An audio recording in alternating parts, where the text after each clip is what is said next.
আমাকে রাষ্ট্রবিদ্রোহী আমার রাষ্ট্রবিদ্রোহী বানাইছে। আমি গোটা জাতির সাথে গাদ্দারি করছি। আমার কষ্ট বুকটা বেটে না। যে ভাইগুলো আমার জন্য টাকা তুলছে সে ভাইগুলাই আজকে আমার বিরুদ্ধে গেছে। আমি ক্যান্সার, আমার মা 2022 সালে ক্যান্সারে মারা গেছে। কোনো ব্যক্তি ক্যান্সার নিয়ে মৃত্যু কথা কয়?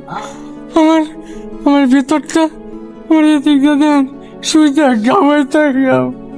আমার সব শেষ চলছে। একটাই পানি এত বড় হয়ে যায়, আমি 2 দিন পর পর পানি খুলতে পাই।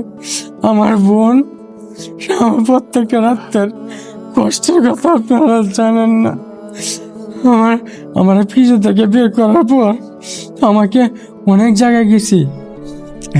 সবাই বলে আগে থেকে আসতে হবে, আগে রাত্রে গেছে, রাত্রে অ্যাডমিশন নেয় না ক্যান্সার বিভাগে, মহাকালে গেছি।